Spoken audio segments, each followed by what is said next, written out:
你这个坏镜子给我家当垃圾桶了是吧？既然你无情，就别怪我无义。我这就给你洗白白，然后拿去古董店卖掉，让你物尽其用。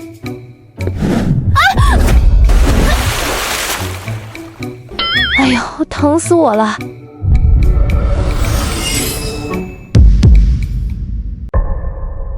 水呢？难不成是我看花眼了？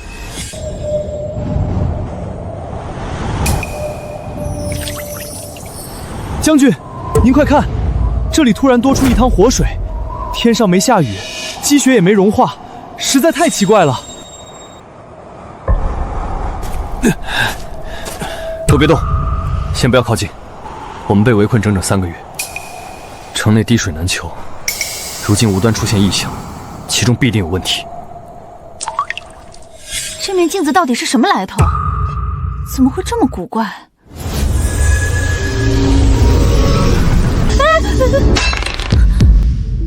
这是什么东西？看着像是古代士兵穿的甲胄残片。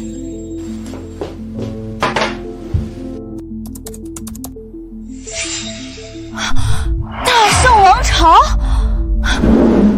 陆晨烨，这可是1000年前的人啊！我的天，难道我刚刚泼出去的水，真的顺着这面镜子穿越到1000年之前的古代战场了？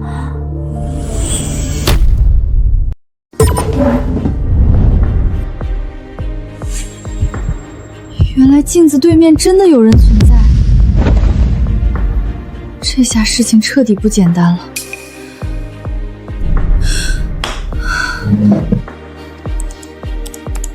云南关被蛮族围困3个月，城内断水断粮，朝廷迟迟不派援军，守将陆晨烨最终城破战死，全城3万居民没有一人活下来。我刚才那几杯水，竟然送到了一座注定覆灭的死城之中。将军，就算这事儿透着古怪，可这确实是能喝的活水啊！兄弟们已经撑到极限了，再没有水补充，今晚就得渴死不少人。把水分下去，让大家省着点饮用，能撑一时是一时。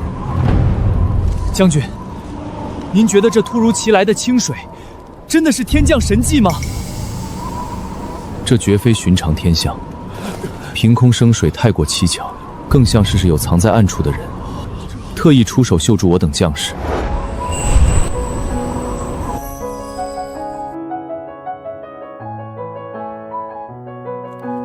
我自己现在都欠着一大笔钱，自顾不暇，哪还有能力去救助1000年前的陌生人？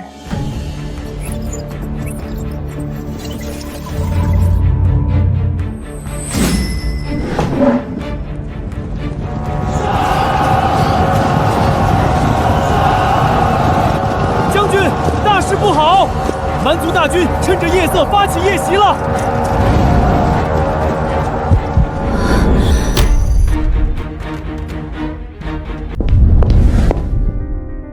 真的打起来了！现在城里本就缺水少粮，他们哪里还有力气抵挡进攻？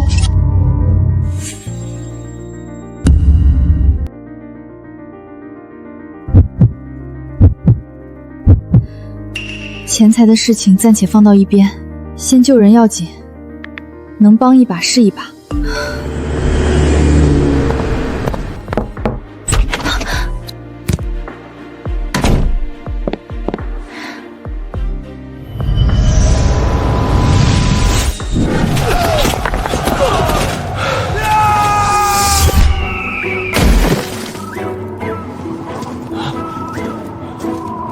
又有东西出现了，这一定是神迹，是上天在庇佑我们，我们有水喝了，这下我们终于有活下去的希望了。将军，果然是神明垂怜，愿意出手解救我们这些被困之人。这并非神明所为，而是一位心存善念的人，跨越虚无来到此处，出手布助我等将士。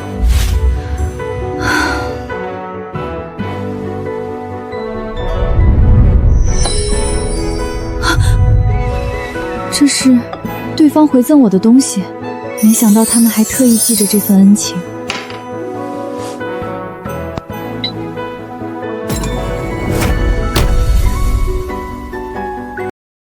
几箱普通的矿泉水，居然换来这么贵重的古玉，这价值实在超出我的想象了。原本只是一时心软出手帮忙，没想到对方竟拿出如此珍贵的物迹回赠，看来那边的人也格外重情义。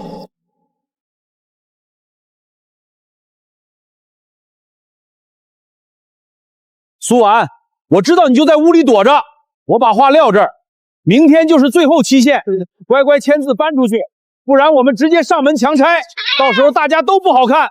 别抱有侥幸心理了，识相点就赶紧开门，别逼我们动手。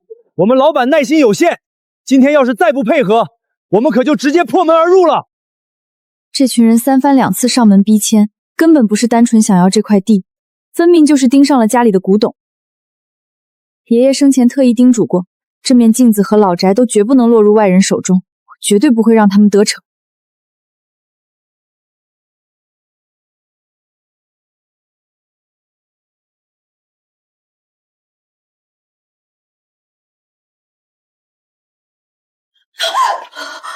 完了，他们真要撬锁进来！动作快点，一个小姑娘而已，还能翻起什么风浪？这老宅的老物件，今天我必须拿到手。那边是谁？深夜扰民，立刻离开！该死，偏偏这个时候来人。老板，保安过来了，再不走就要被抓了。我们先撤吧。苏婉，算你运气好，我有的是时间耗，咱们走着瞧。吓死我了，差一点就被他们闯进来了。镜子还在发光。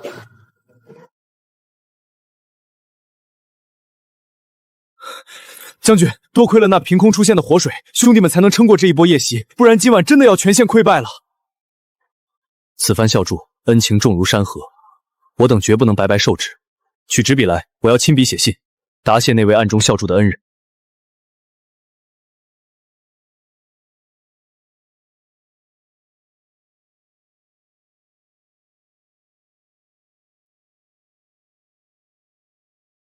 未知恩人，数次垂怜绝境，赐我军民活水生机，吾身守一城，护万民。若无你相助，云门关早已化为焦土。我陆晨燕以性命立誓，此生敬你，谢你，山河为证，永世不负。他把我当成神明一样敬畏报答，可我只是一个普通的现代人，什么都不是。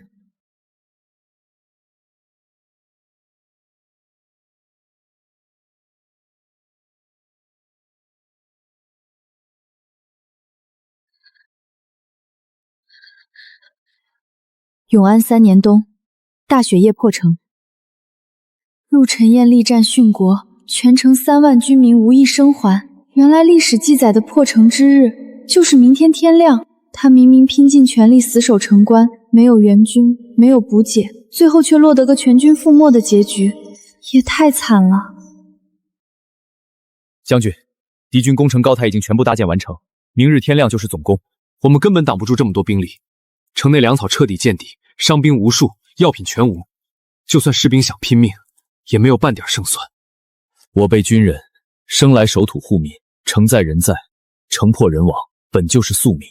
只是可怜城中百姓，无辜卷入战乱，心慌相塞，最终要陪我们一同赴死。他明明什么都没做错，拼尽一切守护家国百姓，却要落得必死的结局。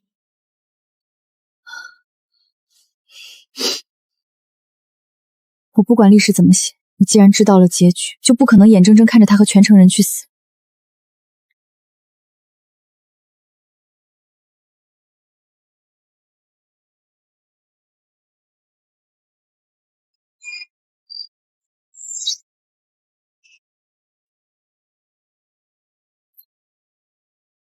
怎么裂开了？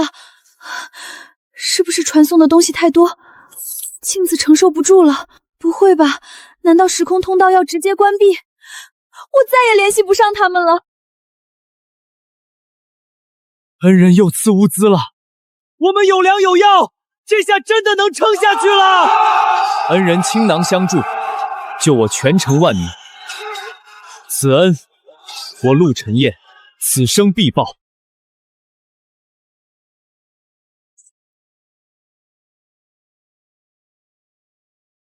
天亮了，正室里的死局还是来了。裂成这样了，不知道还能撑多久。那边天都亮了，仗肯定已经打起来了。我既然插手了，就没有半途而废的道理。他说这是谢礼，可我只是送了几箱水而已，哪值这个价？大圣中期的羊脂白玉，做工这么精致，应该能当不少钱吧？当了它，就能买更多物资送过去。反正本来就是意外之财，用在刀刃上也不算辜负他的心意。就是有点舍不得，毕竟是他亲手送的，隔着整整1000年呢。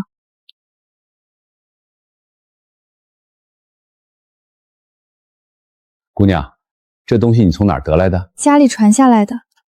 大圣中期的羊脂白玉，品相极好，雕工是官造水准，保存这么完整的很少见。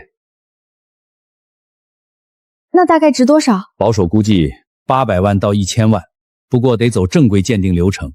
你要是急出的话，越快越好。那我给你600万，现在就转账。这种老物件行情波动大，我也不瞒你，我转手也就赚个100-200万。行。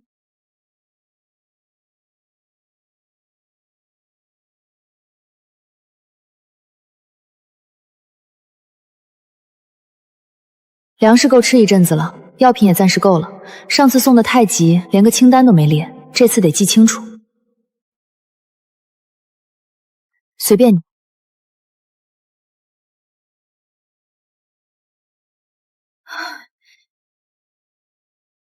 压缩干粮粮30袋，无菌纱布10包，碘伏2瓶。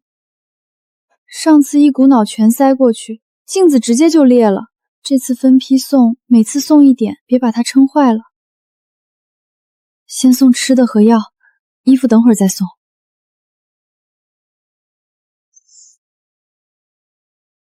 还能撑住吗？那就好。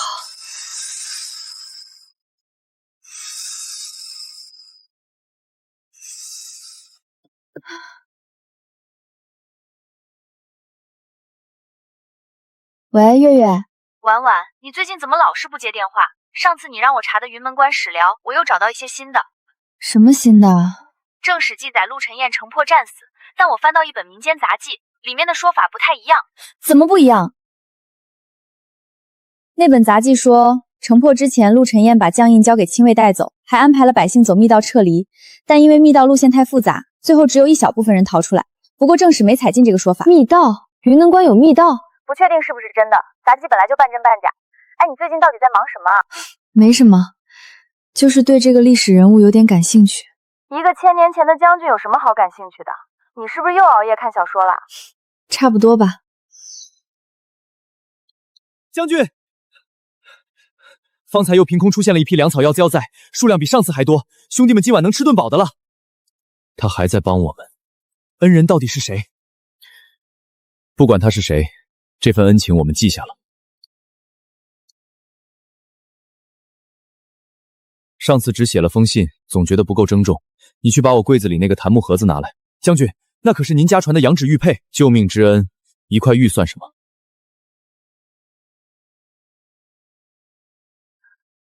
又回礼了，这人怎么这么客气？这也太好看了。恩人再赐良药，全城将士感念不尽。此玉乃陆某家传之物，非为抵偿，唯愿恩人知我谢意之重，城关之围未解，陆某不敢轻言报答，但若有来日，定当登门拜谢。谁要你登门拜谢了？你先活下来再说。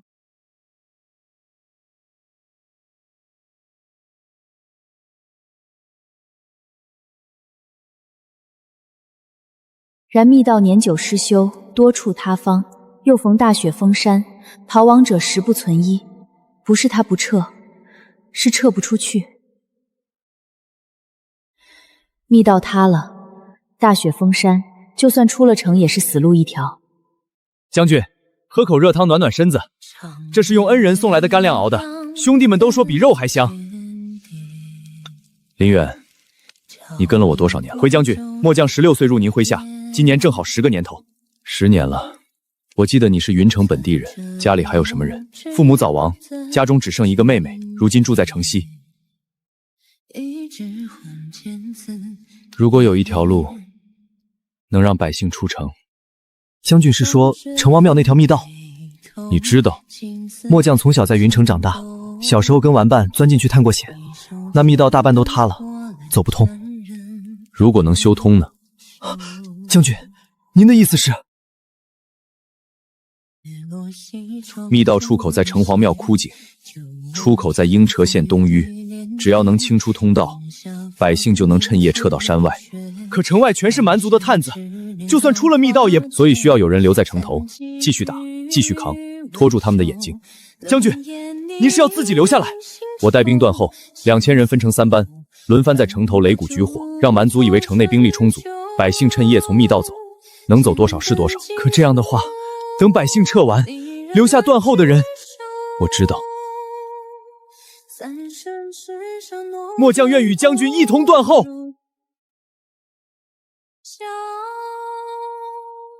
你的妹妹还在城西，你得护她走。他要留下来断后，这人从一开始就没打算活着离开。密道塌方，那就把塌方清理掉；大雪封山，那就送保暖装备。我在这边总能想出办法。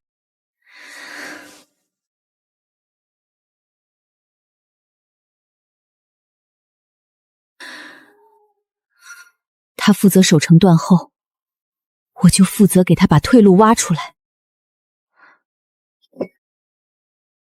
你不许死，你欠我的谢礼还没还完呢。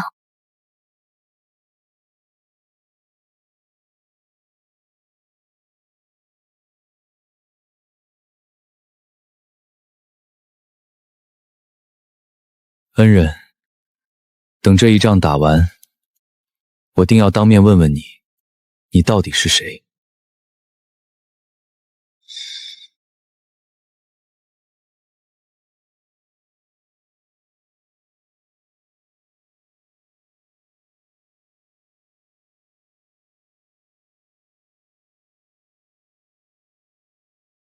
？3里长的密道标注了5处塌方，如果每处都需要人工清理，没有趁手工具，确实干不了。还得再加几样：手推车运碎石，撬棍撬大石头，还有对讲机方便联络。他有兵，我有物资，2000人修一条密道，1个晚上应该够了。将军，各营抽出100名熟悉地形的本地兵，一共凑了300人。这些人从小在云城长大，有不少进过密道。300人够用了，让老钱带队，他是城隍庙的庙宿，对密道比谁都熟。可是将军，修密道需要工具，我们手上的铁锹和镐头大半都送去打铁铺修兵器了，剩下的实在不多。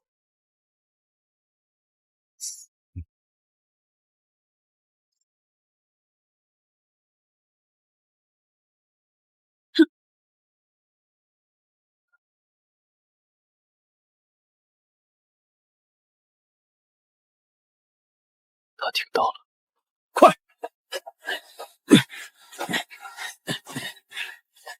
将军，老朽16岁就钻这条密道，闭着眼都能走。您放心，有这些趁手的家伙，塌方不是问题。5处塌方，一夜能清通吗？只要外面的大雪不把出口堵死，老朽这条老命压这儿，保证天亮前给将军一条通途。百姓撤离的事，暂时不要声张。老朽明白。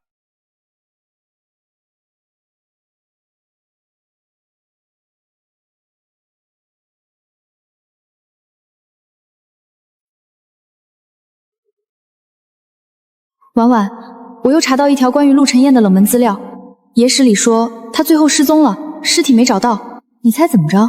同时失踪的还有一面铜镜，就是那种很古老的青铜镜，跟她一起找不到了。你说巧不巧？尸体没找到，也就是说正史里的战死也许不是定论。如果她没有死呢？如果她带着镜子失踪，和这面通玄镜有关系呢？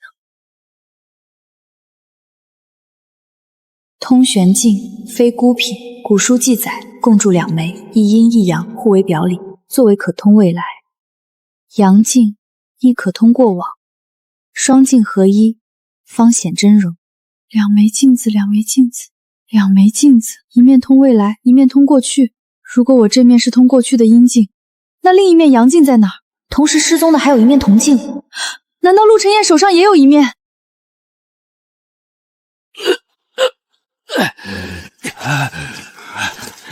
通了，五处塌方全部清通，出口的积雪也挖开了。将军呐，快告诉将军，密道通了！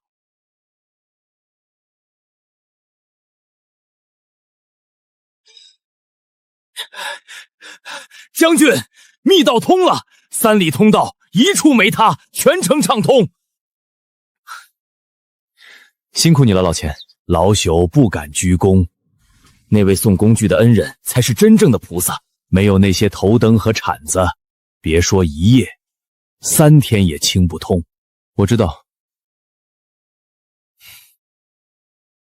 林远，传令下去，按之前拟好的名单，第一批百姓1个时辰后在城隍庙集合，老弱妇孺先走，青壮年跟第2批，所有人只带随身细率，密道狭窄，堵住了就是死路。是。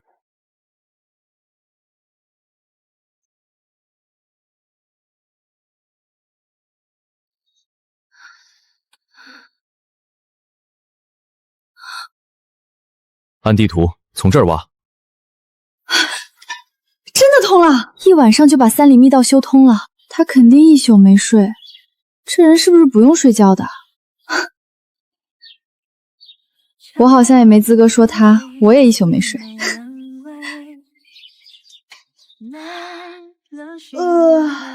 他那边在下雪，我这边倒是晴的，隔着时空帮他修密道。这事儿说出去谁信啊？将军，您不跟我们一起走吗？大娘，我还有点事要处理，您先走，过了密道有人接应。那您什么时候来？很快。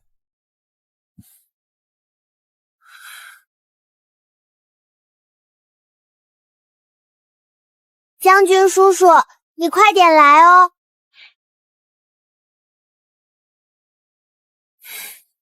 骗子，你根本没打算走。密道出口在这里，出了山往东走30里就是下一个镇子，但中间有一段开阔地，如果大雪不停，老弱妇孺走不过去。保暖物资得再送一批，撤离路上零下10几度，光靠棉衣扛不住的。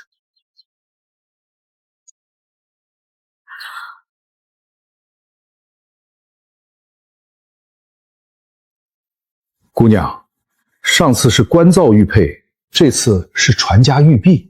你家里到底有多少这种级别的老物件？就剩这一件了。大圣中期的顶级阳主白玉璧，通体无瑕，雕工是玉质水准。说实话，这东西放拍卖行20万起步。我急用，和上次一样。这次我能给12万，这已经是业内最高的级出价了，再高我真赚不到钱。成交。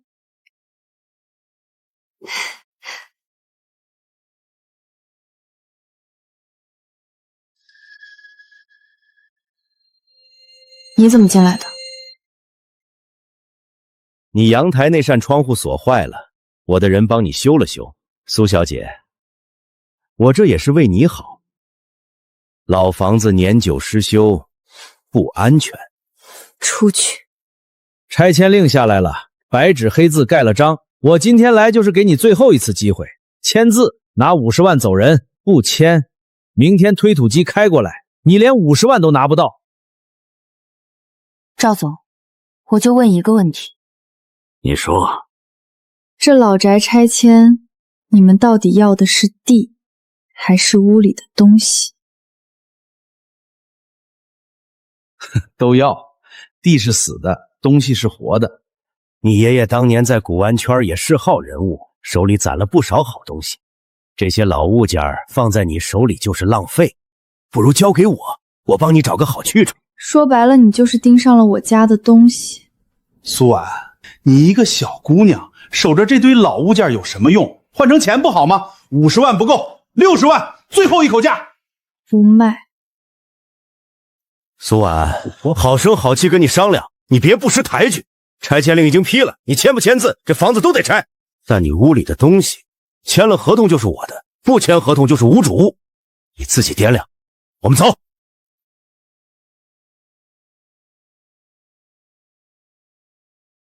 那抽屉里锁的是什么？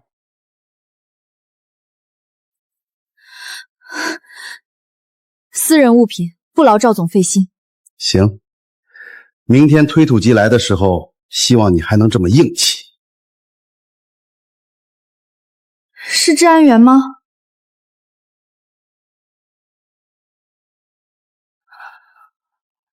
他看到了，抽屉里的蓝光他看到了。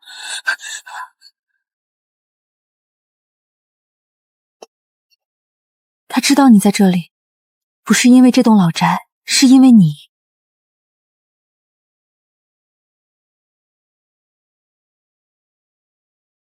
撑住，他的退路还没走完，你再撑一撑。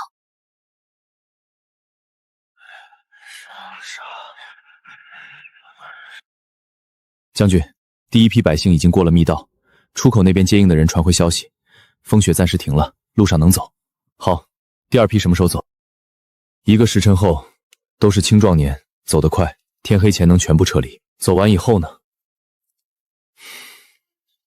我问你，走完以后呢？按您的命令，各营已经统计了自愿留下断后的人数，一共437人。够了。将印帮我转交朝廷，信帮我带给一个人。如果有一天你遇到一个自称恩人的人，把信给他。如果没有遇到，就烧了吧。将军，你让我留下吧。437人，多我一个不多。你妹妹在城西，她可以自己走。林远，这是军令，末将遵命。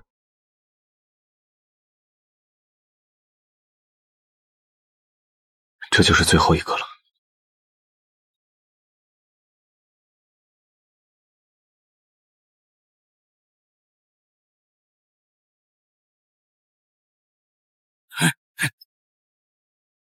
将军，我们还能活着出去吗？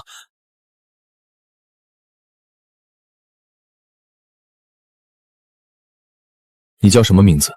回将军，我叫石头。多大了？18了。说实话。16。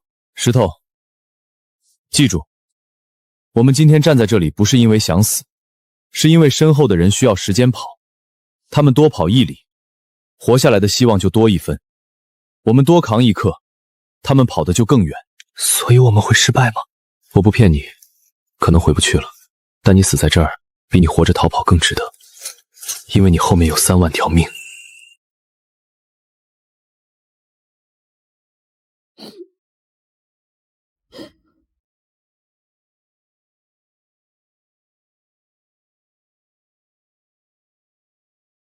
陆晨烟，你给我撑住了，你的人一个都不准死。第一，断后部队分批撤退，不是一次性撤。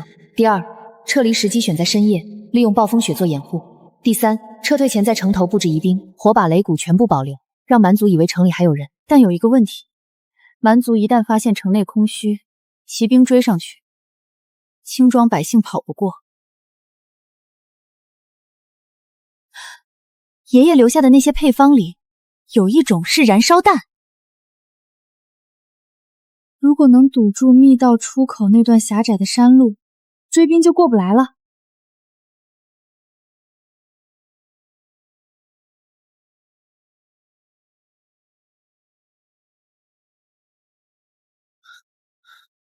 石头，交给你一个任务。将军请吩咐。从现在开始，每隔半个时辰，东墙和西墙各擂鼓一通，鼓声越大越好，节奏越密越好，要让城外的蛮族觉得我们在调动兵力准备夜袭。是。可是将军，我们总共就400多人，擂鼓给他们听有什么用？400人打出4000人的声势，这就叫疑兵。哦，明白了，将军。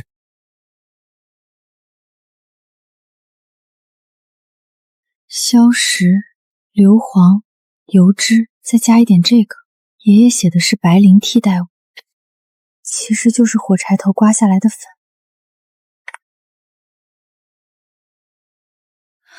这东西危险，不能多弄。3罐应该够了。密道出口那段山路最窄的地方不过2丈宽，3罐足够封住整个路口。好了，这是我能做到的极限了，剩下的就看他自己怎么用。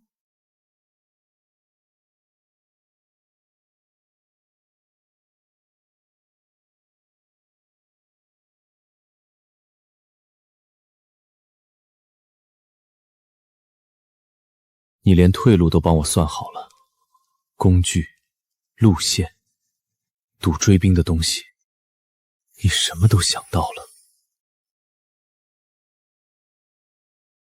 你到底是谁？为什么隔着时空，比我身边的人还拼命？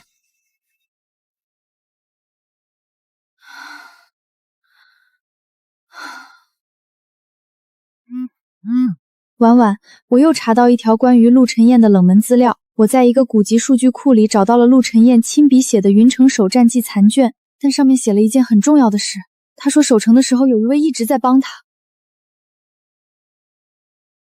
古人哪会用这个词？除非对方亲口告诉过他。婉婉，这位陆将军的义士恩人，你说是谁？这个傻子居然还写了本书。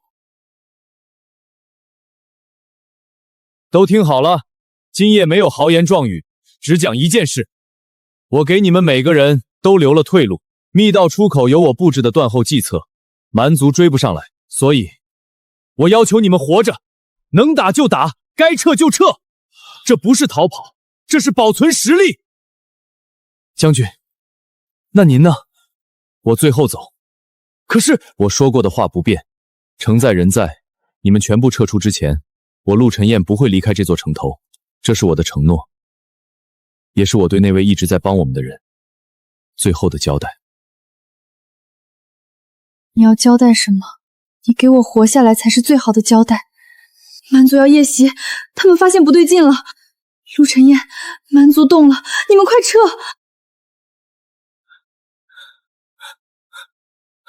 将军，蛮族骑兵正在向城门方向集结，数量至少2000，预计一炷香后发起进攻。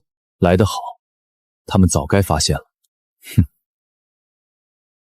石头，带你的鼓手班，把3面大鼓同时垒起来，节奏要快，音量要最大。是。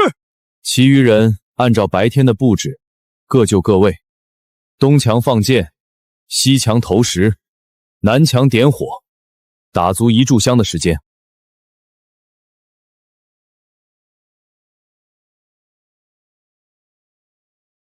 一炷香后，所有人向南墙集结，按顺序下密道。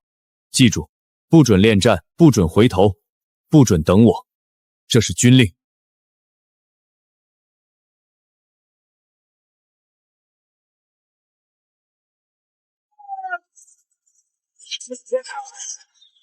目标了射进攻了炸弹，来把水弹库解决。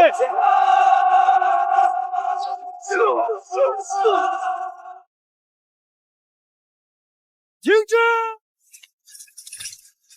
这就是最后一个了。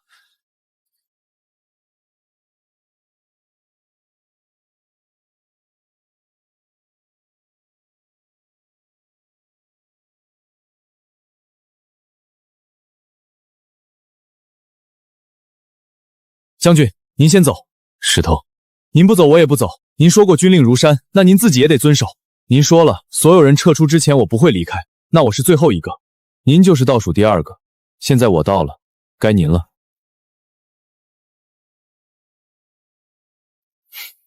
臭小子，走，一起走。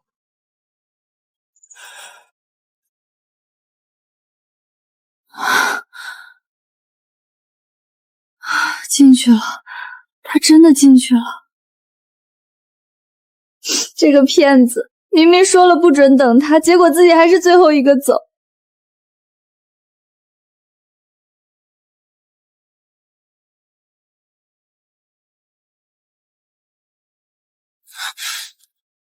将军，外面好冷，比城头还冷。山里风大，忍一忍。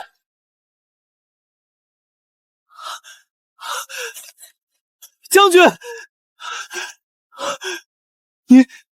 您真的出来了？我说了很快回来。您明明说很快，时候根本就没打算走。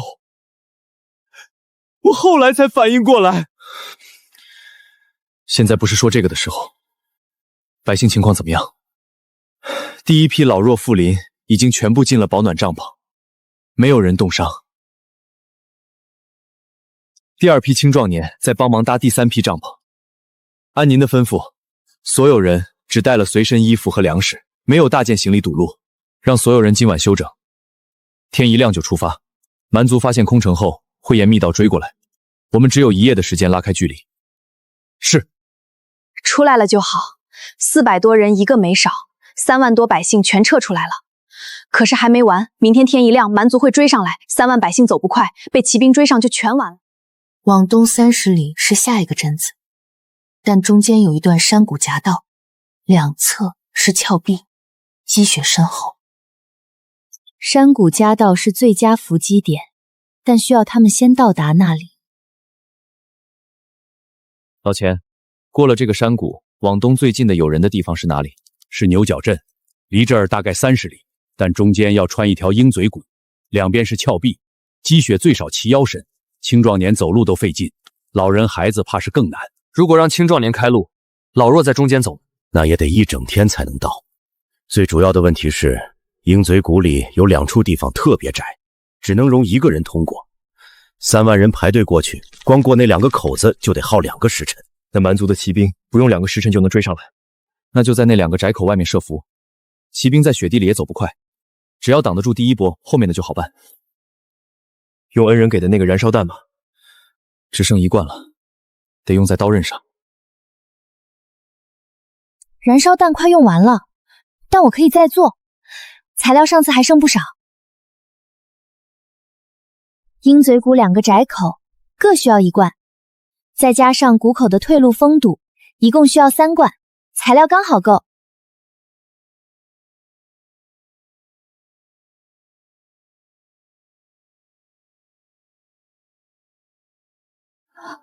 再撑几天，就几天。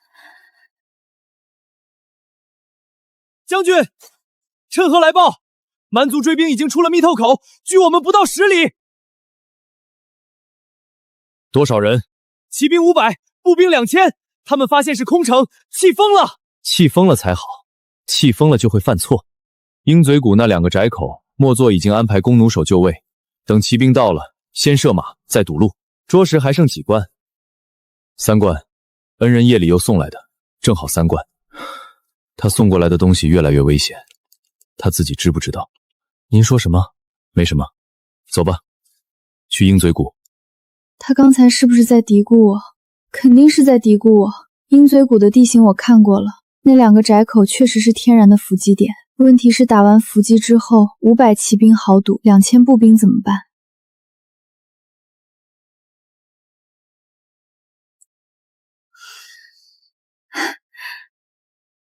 鹰嘴谷中间有个岔道，地图上标的是一条干涸的河床。如果能从那里拐出去，绕到牛角镇，陆将军，打完伏击别恋战，从岔道河床绕路。另外，你给我记好了，将印不在你身上。你已经不是守将了，你现在是3万百姓的护卫队长，队长不准死在战场上，听到没有？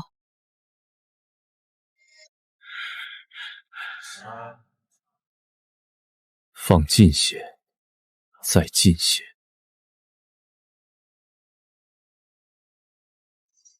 放箭！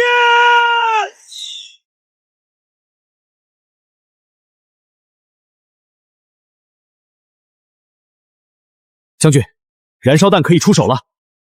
不急，等步兵也进来。就是现在，点火，封口。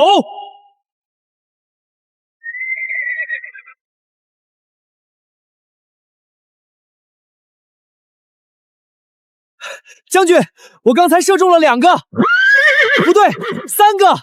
将军，恩人这条路线太绝了，蛮族肯定以为我们会一直往牛角镇走，打死他们也想不到我们半路拐进了河床。他连这里的地形都一清二楚，恩人到底是何方神圣？能送东西，还懂兵法地形，末将真是越来越好奇了。队长不准死在战场上，听到没有？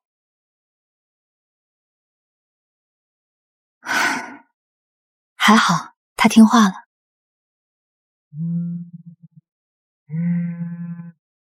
喂，婉婉，我帮你查到一件大事，你猜陆晨燕后来怎么了？云淡关战役之后，朝廷派来的援军终于到了，迟了整整5天，但因为他们把蛮族主力拖垮了，援军打了一场大胜仗。陆晨燕不但没死，还因为守城有功，升了镇北将军。真的？千真万确，正史里写的。他在云南关守了整整11天，弹尽粮绝都没投降。援军到的时候，城里只剩他和几百个伤兵还在扛。朝廷给他封了侯，赐号忠义。忠义侯陆晨燕？对啊。哎，他守城的时候不是有一个一直在暗中帮他的神秘恩人吗？你说那个恩人到底是谁？会不会是哪个穿越过去的？月月，那个人就是我。啊？回头给你解释，先挂了。你听到了吗？援军快来了，你再撑几天，就几天。忠义侯。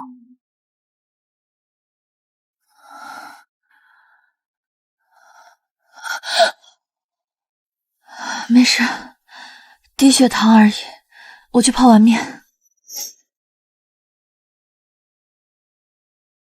前方10里发现朝廷援军，是安北大营的旗号，至少1万人。援军来了，真的来了！迟了11天，他们终于来了！哇！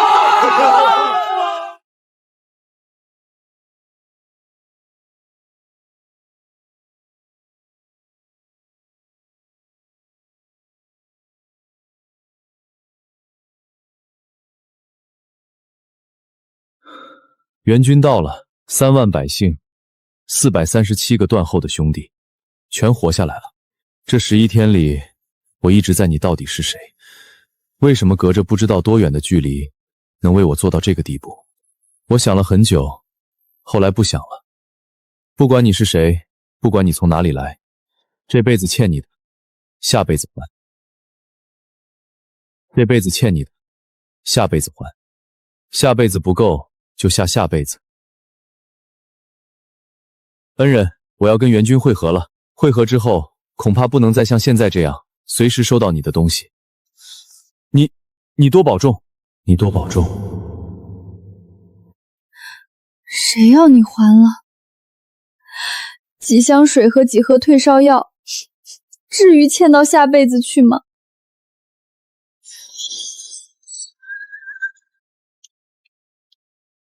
这就要走了，11天，我好像认识他11年一样。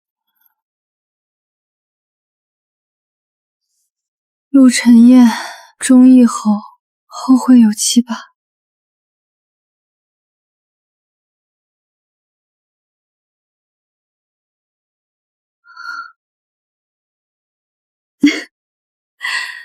这人真是，都当侯爷了还这么中二。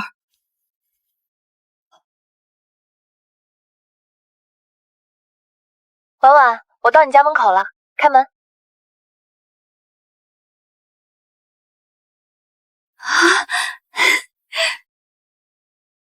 你跟我说实话，那天你说那个恩人就是我，到底什么意思？你先坐下，我跟你说个事儿。你别觉得我疯了，你说。我家那面祖传铜镜能连通1000年前的时空。云门关守将陆晨燕被围困的时候，我往镜子里泼了杯水，那杯水就送到他面前了。你是不是最近没睡好？你查到的那个神秘恩人，就是坐在你面前的我。你查到的那个神秘恩人，就是坐在你面前的我。那面镜子呢？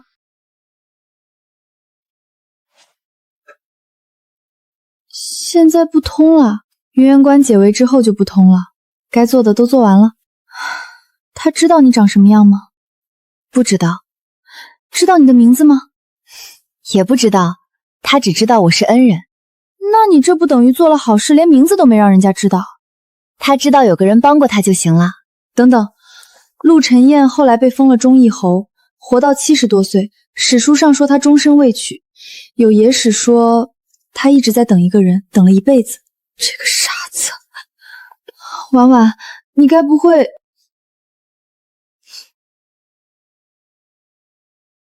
月月，帮我想想茶馆怎么装修。我想把老宅改成一个小茶馆，顺便做个云南关的小展览角。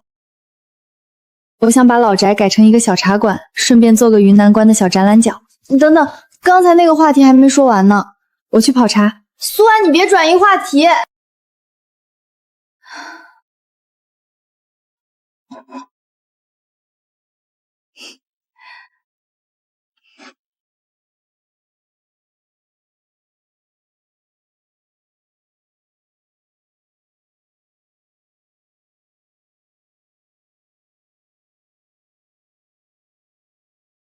山河为证，永世不负。陆晨燕，通玄镜共铸2枚，一阴一阳，一面通过去，一面通未来。我这面是通过去的，那另一面难道在陆晨燕手里？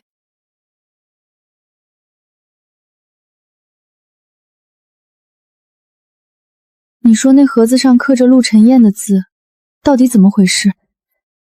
我查了爷爷的笔记，通玄镜一共2枚，一阴一阳，阴镜通过去，阳镜通未来。所以你手上这面是阴镜，那阳镜在陆晨燕手里。如果他手上真有阳镜，他应该能看到未来。也许他看到了什么，才在盒子上刻了那行字。他看到了什么？不知道。也许看到了我。那你怎么不试着再联系他？镜子裂成这样，用不了了。除非什么？除非找到另一面镜子。去哪儿找？都1000多年了，早就不知道流落到哪儿了。我托人在拍卖行打听了，30年前有人从北方一个古镇收上来过一面青铜镜，背面纹样跟我这面一模一样，被一个姓陆的收藏家拍走了。姓陆？陆晨燕的后人？不确定，但那个古镇的位置就是当年云门关的旧址附近。这也太巧了，你打算去找吗？先把茶馆开起来再说。老板，这镜子真有1000年历史？祖传的，传了好多代了。云关的故事是真的假的？听着跟小说似的。也许是真的，也许是故事。茶好喝就行。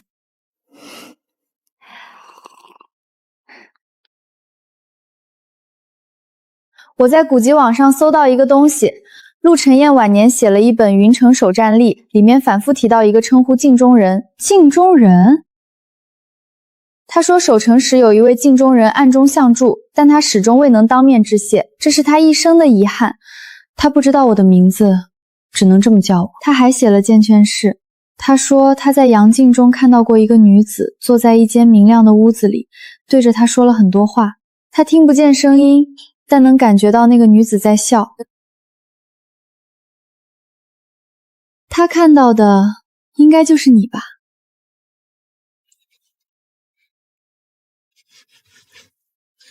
请问还营业吗？不好意思，快打烊了。不过您想喝茶的话，我可以泡一杯。谢谢，我不是来喝茶的。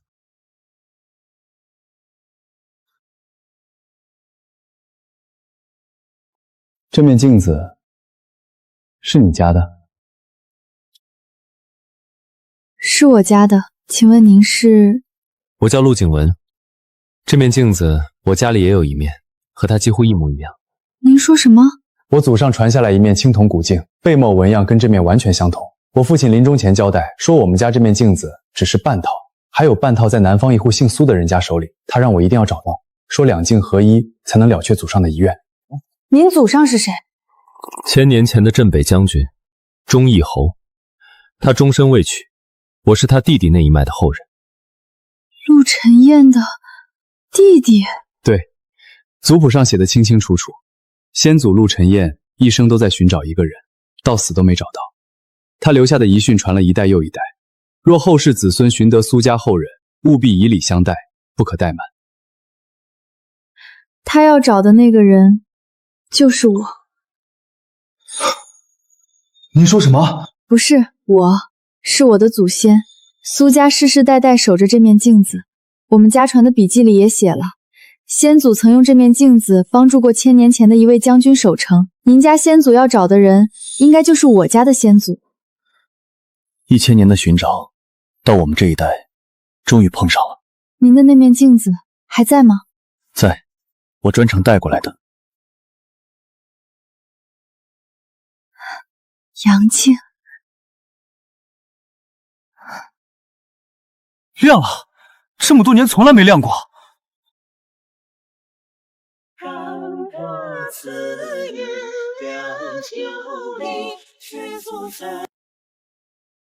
是他。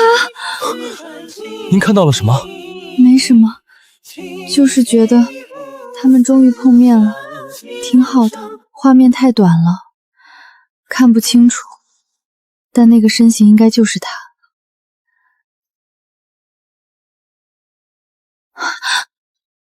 你要是还能用就好了，哪怕只有一次。双镜合璧，阴阳交汇，可通古今。然镜力耗尽，则通道永闭。唯以血为引，可重启一次，甚至……又能怎样呢？他现在是侯爷了，边境安稳，不需要我再送什么了。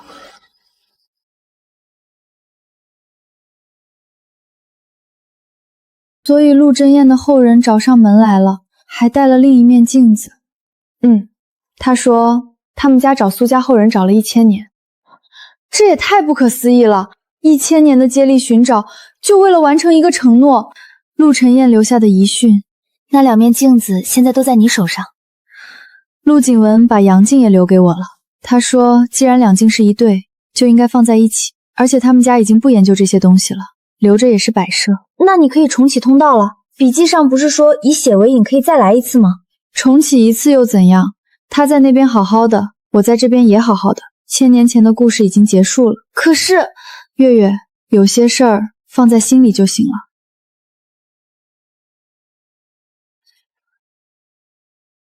画的还挺帅的，就是不知道像不像真人。画的还挺帅的，就是不知道像不像真人。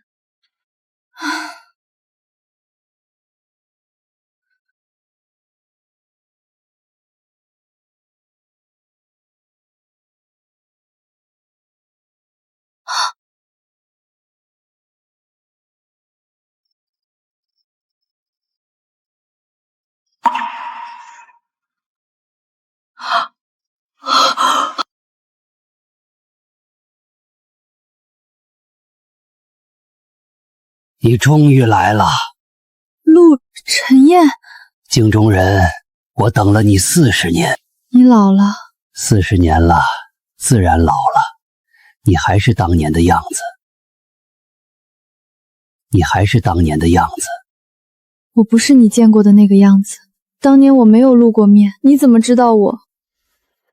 杨镜在我手上，守城的时候，我偶尔能透过镜面看到一个女子的身影，模糊得很，但我记得你在笑。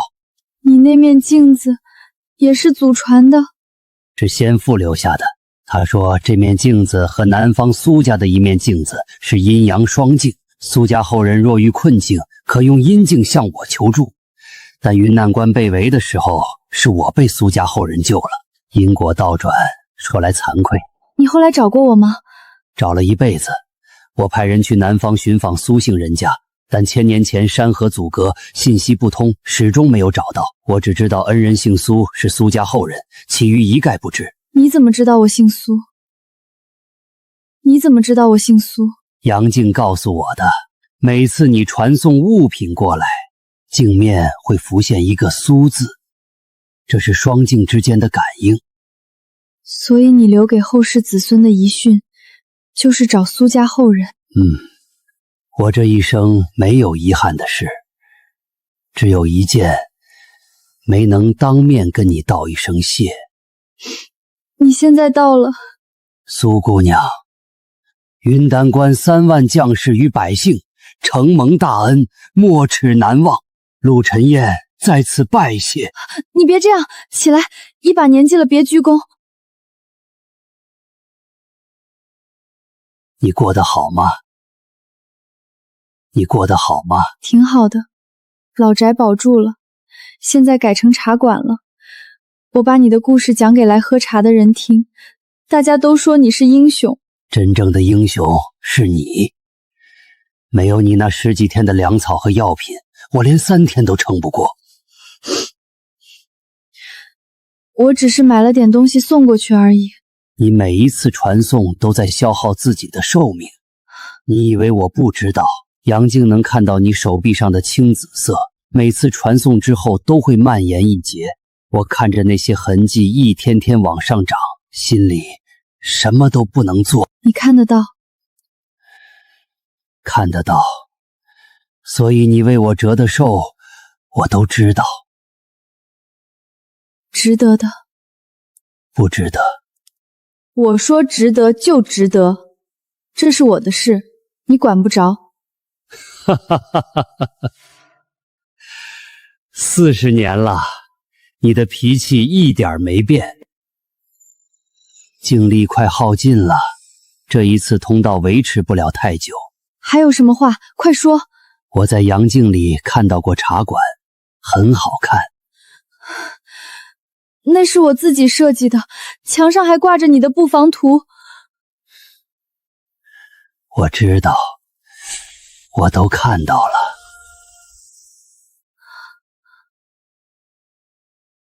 苏姑娘，山河为证，任此来，永世不负。我做到了。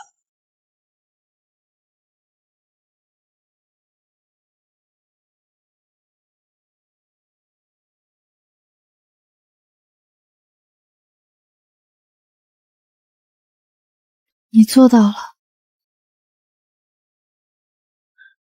苏老板，我有个不情之请。您说。我想在您这茶馆附近开一家小书店，专营古籍和地方史志。云南关的这段历史，我们陆家保存了不少文献资料，一直没有合适的地方展示。您这个茶馆正好在做云南关的小展览，我们合作怎么样？这主意不错，但我这里地方不大。隔壁的铺面正好在出租，我可以租下来。两隔壁开个侧门，喝茶看书的客人可以两边走动。为什么要跟我合作？祖先留下的遗训里有一句话：若寻得苏家后人，不必多言，以灵相伴。您祖上到底留了多少遗训？多得很，族谱里专门有一卷是写您的，不对，写苏家恩人的。每一代陆家长子在接手杨靖之前，都要把那卷遗训背下来。都写了什么？写您送水送粮送药，写您帮先祖策划密道撤退，写您为了守城折损了寿命，还写了先祖很想见你一面。那就合作吧，隔壁铺面我帮你跟房东谈。陆老师，新到的云堂官碑他都编到了吗？到了，还有一份好东西，陆晨燕云城守战记的完整抄本，之前只有残卷，这次从另一个藏家手里收到了全本。完整版？对，上面记载了一些残卷里没有的内容，比如他晚年在院子里种了一棵南方的茶树。北境种茶树活不了，他年年换新的，书上没写原因，但我觉得……陆老师，茶凉了，我去续一杯。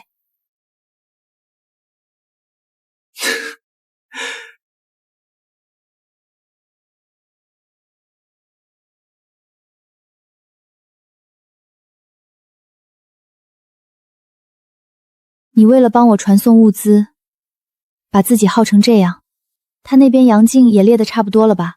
此经伴我40余载，境中常见茶馆灯火，知你安好，此生无憾。若有来世，愿再遇于太平之事，不为守城，不为报恩，只为共饮一杯茶。陆晨燕绝笔。你知道我开的是茶馆，我知道你什么都看到了。你说来世不为报恩，只为喝杯茶。来世的事儿谁说得准？来世的事儿谁说得准？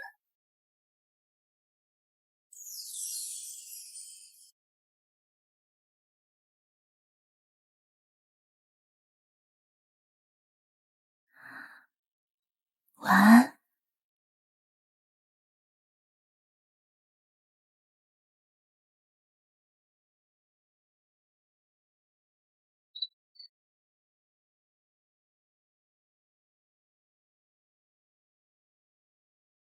老板，听说这茶馆背后有个很感人的故事。每个老物件背后都有故事，你想听的话，坐一会儿，我慢慢讲。阿姨，这个镜子怎么裂了这么多道道？这个镜子怎么裂了这么多道道？因为他做了很多事儿，累坏了。镜子也会累吗？会啊，他连接了2个很远的人，让他们能说话，能送东西。每用一次，镜子上就会多一道裂痕。那他们现在还能说话吗？现在不用镜子了，他们约好了，下辈子再见面。下辈子是什么时候？不知道，但总会见到的。